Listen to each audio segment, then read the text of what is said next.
Ағаштары сыбырлап сөйлейтін, өзендері әуенді жырлаған шалғай елде Бурамир деген аю өмір сүріпті. Ол ұлы және күшті болғанымен жүрегінде жалғыздықты алып жүрді. Бурамир орманды жиі кезіп, жапырақтардың сыбдырын, құстардың сайрағанын тыңдайтын, бірақ оның достары болмады. Бір күні Бурамир өзінің жақсы көретін бағытымен келе жатып, әлсіз сықырлаған дыбысты естіді.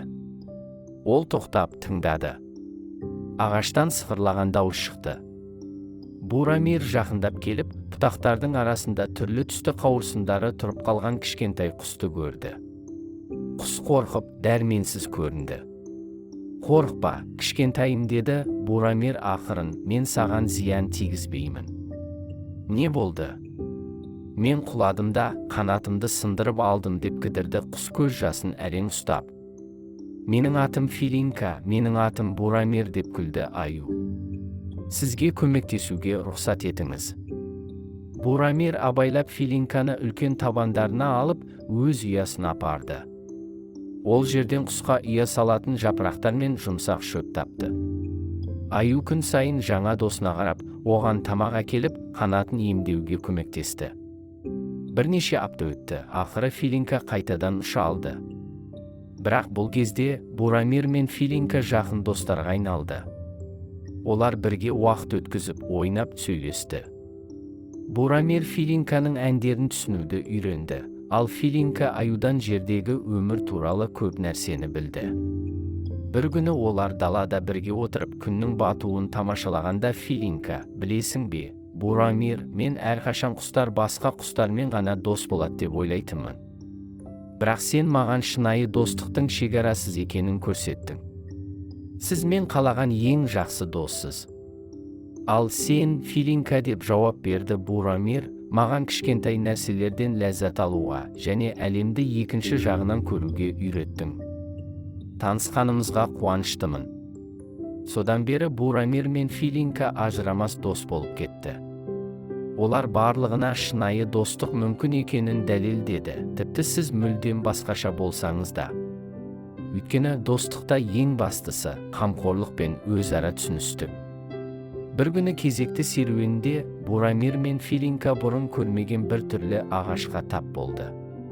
Ағаш ерекше биік және жарқыраған гүлдермен жабылған. Кенет ағаштың артынан Лира атты кішкентай пері пайда болды. «Сәлем достар», деп Лира амандасты. «Мен осы орманда тұрамын және сені бақылап отырамын.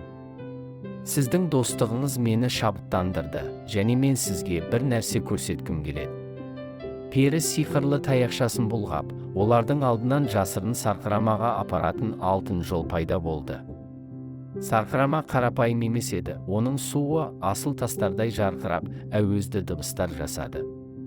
«Бұл достықтың сиқырлы сарқырамасы», деп түсіндірді Лира. «Ол тек достығы шынайы және шынайы болған адамдар үшін пайда болады. Оның суын ішіңіз, сонда достығыңыз нығая түседі».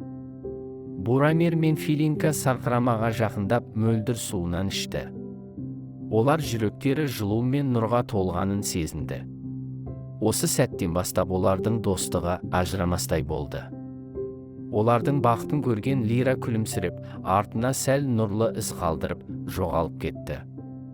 Уақыт өтіп, ормандағы өмір жалғасты.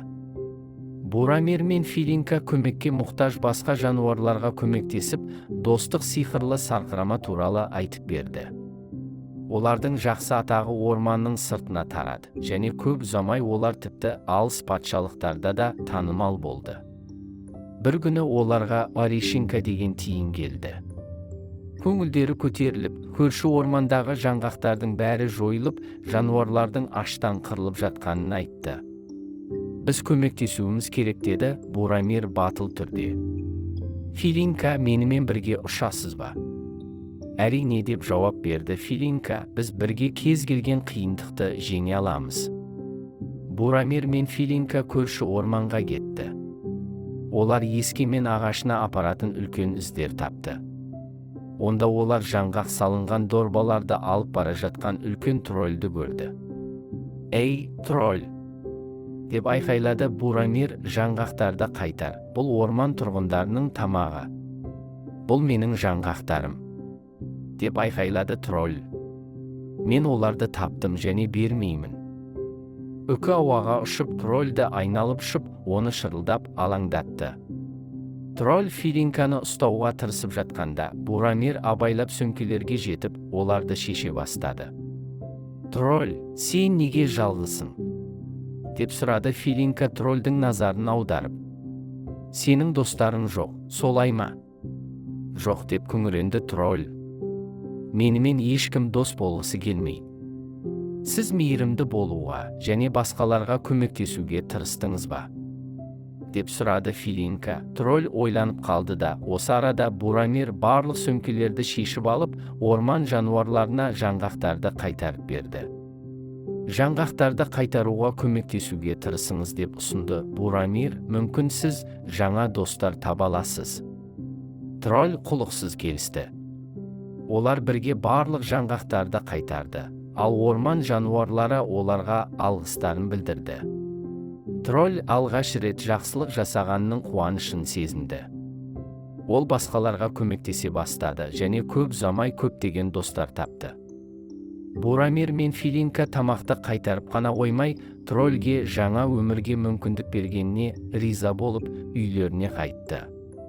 Осылайша олардың шытырман оқиғалары жалғаса берді. Олар мұқтаж жандарға көмектесіп, әрбір жаңа кездесуде қуанып отырды. Олардың достығы аңызға айналып, орманда мейірімді аю Бурамир мен оның адал досы Филинка туралы жиі әңгімелесетін. Олар достықтың шекараны білмейтінін және әлемді жақсы жаққа өзгерте алатынын барлығына дәлелдеген. Және олар бірге өткізген әр күнді рахаттанып, бақытты өмір сүрді. Соңы